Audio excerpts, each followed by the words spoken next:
स्वागत है आपका एक बार फिर से अपने खूबसूरत से चैनल पे।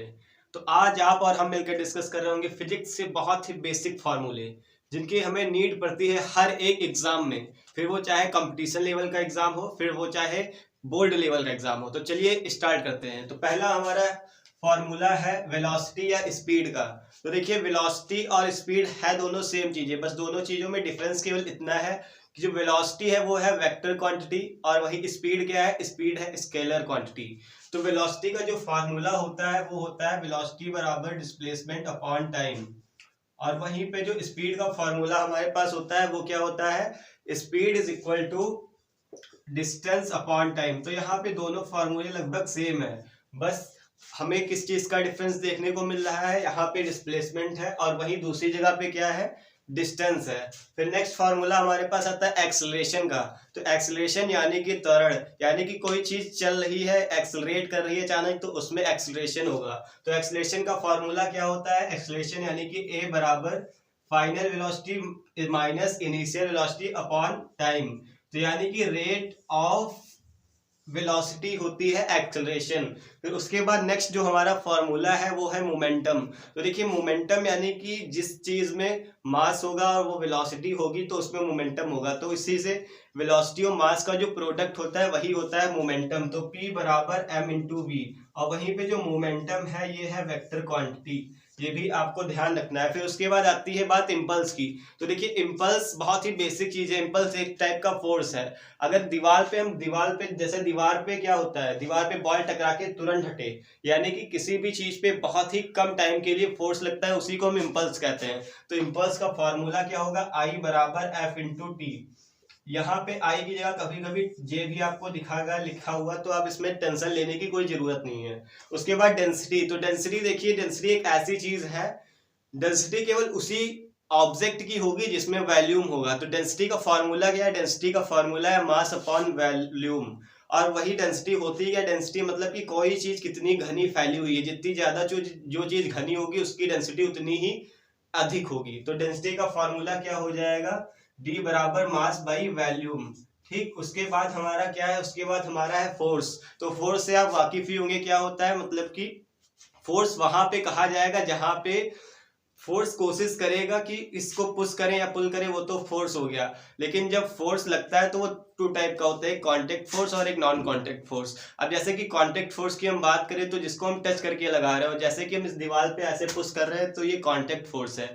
वहीं पे नॉन कॉन्टेक्ट फोर्स कौन सा होता है, तो नॉन कॉन्टेक्ट फोर्स जैसे कि ग्रेविटेशन फोर्स हो गया, इलेक्ट्रोस्टैटिक्स, तो ये सब नॉन कॉन्टेक्ट फोर्स है। तो फोर्स का जो बेसिक फॉर्मूला है वो है force is equal to mass into acceleration, यानी कि m इंटू ए। और वहीं पे हम बात करें इसकी यूनिट की, तो इसकी जो बेसिक यूनिट होती है वो होती है न्यूटन, क्योंकि न्यूटन ने इसको डिस्कवर किया था, इसलिए न्यूटन के नाम पे फोर्स की यूनिट दे दी गई। उसके बाद आता है वर्क। तो देखिए वर्क क्या होता है, तो वर्क होता है अगर हम फोर्स कर रहे हैं, मतलब कि वर्क तब कहा जाएगा जब किसी भी चीज में डिस्प्लेसमेंट होगा। मतलब कि हम अगर यहाँ पे खड़े रहे और हिले डुले ना और आपको सब बताते रहे, तो ये एक प्रकार से हम क्या वर्क कर रहे हैं, आपको लगेगा वर्क करेंगे, लेकिन साइंस कहती है कि ये वर्क नहीं है। वर्क कब होगा, वर्क तब तक नहीं होगा जब तक कि हमारा डिस्प्लेसमेंट नहीं होगा। डिस्प्लेसमेंट क्या होता है, डिस्प्लेसमेंट होगा भी और जीरो ना होना चाहिए, ना निगेटिव, निगेटिव हो सकता है लेकिन जीरो नहीं होना चाहिए डिस्प्लेसमेंट। तो वर्क का फॉर्मूला क्या हो जाएगा, फोर्स इंटू डिस्प्लेसमेंट, ये है वर्क का फॉर्मूला। अब अगर हम वर्क का फॉर्मूला जान गए तो हमें वर्क की जो बेसिक यूनिट है वो भी पता होनी चाहिए। तो जो वर्क की बेसिक यूनिट होती है वो होती है जूल, क्योंकि ये जूल एक साइंटिस्ट के नाम पर दी गई यूनिट है। और एक और वर्क और एनर्जी का एक इक्विवेलेंस रूल होता है, जो कि ये कहता है कि वर्क को हम एनर्जी के रूप में लिख सकते हैं और एनर्जी को वर्क के रूप में लिख सकते हैं। मतलब कि कार्य अगर हम कर रहे हैं तो एनर्जी हमारी वेस्ट होगी, जनरल सी बात है। तो वर्क और एनर्जी को हम एक समान देख सकते हैं। ठीक, तो इसके बाद आता है पावर का फॉर्मूला। तो पावर का मतलब ये है, पावर का मतलब है रेट ऑफ डूइंग वर्क, कितना हम काम कितनी जल्दी कर रहे हैं, वही होती है पावर। तो देखिए पावर का फॉर्मूला होता है W अपॉन टी, और वहीं पे जो इसकी यूनिट होती है वो होती है वाट। अब ये जो यूनिटें हम बता रहे हैं ये इसलिए बता रहे हैं क्योंकि ये सारे साइंटिस्ट के नाम पे यूनिट दी गई हैं। वाट एक साइंटिस्ट थे, उन्हीं के नाम पे इसकी यूनिट दी गई, तो पावर की यूनिट हो जाती है हमारे पास वाट। फिर उसके बाद बात आती है काइनेटिक एनर्जी। तो देखिए एनर्जी को बेसिक लेवल पे केवल दो टाइप पे बांटा गया, वैसे तो इतने टाइप है जितने आप पढ़ नहीं पाएंगे ना तो आप काउंट कर पाएंगे।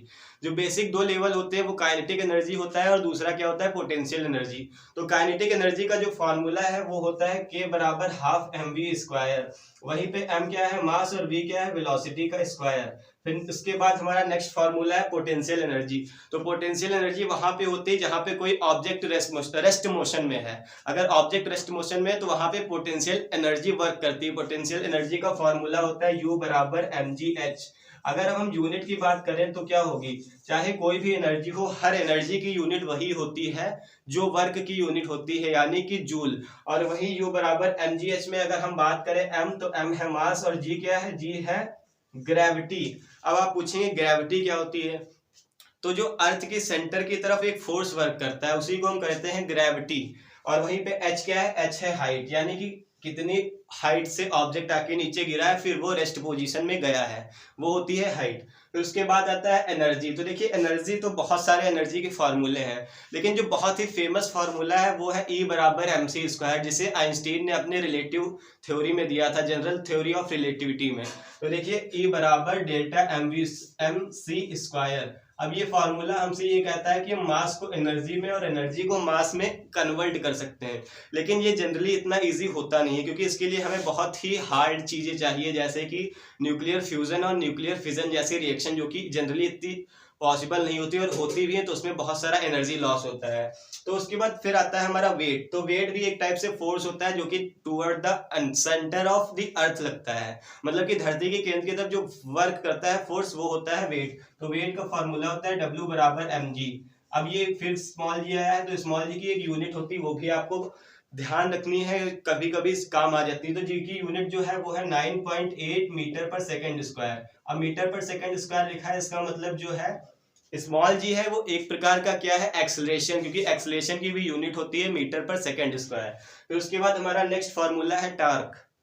तो देखिए टॉर्क जनरली ये होता है कि अगर कोई चीज टेढ़ी रखी है तो उसको सीधा करना, जो ये काम कर दे उसमें होगा टॉर्क। तो टॉर्क का फॉर्मूला क्या होता है, टॉर्क होता है टाउ, इसे लिखते हैं टाउ से F इंटू आर। वहीं पे F क्या है, F है फोर्स, और R क्या है, R हमारे पास है किसी कितनी डिस्टेंस पे वो सीधा कर रहा है, वो R होती है डिस्टेंस, ठीक। फिर उसके बाद मोमेंट ऑफ इनर्शिया, यानी कि जड़त्व आघूर्ण। तो देखिए जड़त्व आघूर्ण मोमेंट ऑफ इनर्शिया होता है किसी भी चीज पे लगने वाला आघूर्ण जो कि रेस्ट पोजीशन में है वहां पे। तो I बराबर होता है ये mr²। वहीं पे m क्या है, m है उस ऑब्जेक्ट का मास, और r क्या है, r है रेडियस, या फिर r हो सकती है कभी कभी डिस्टेंस, वो अलग केस पे मैटर करता है। फिर बात आता है सरफेस टेंशन। तो सरफेस टेंशन वो फोर्स होता है जो कि लिक्विड पे अप्लाई होता है, तो लिक्विड पे लगने वाला फोर्स ही होता है सरफेस टेंशन। अब सरफेस टेंशन का जो फॉर्मूला है वो होता है T बराबर F/L। यहाँ पे F क्या है, F है फोर्स, और L क्या है, L हमें पता ही है क्या है, लंबाई है, L यानी कि लेंथ। फिर उसके बाद बात आती है वॉल्यूम की।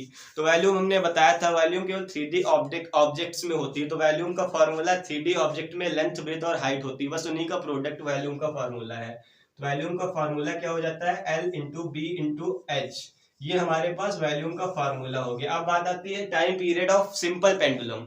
देखिए पेंडुलम बहुत सारे होते हैं, वो फिर आप आगे लेवल में पढ़ते जाएंगे, वैसे पढ़ते जाएंगे, लेकिन जो बेसिक फार्मूला है वो है time period of simple pendulum. तो देखिए सिंपल पेंडुलम का जो फार्मूला होता है टाइम पीरियड का वो होता है T बराबर 1/2π√L/G। ये जो फार्मूला होता है वो होता है सिंपल पेंडुलम का। फिर उसके बाद बात आती है ग्रेविटेशन फोर्स।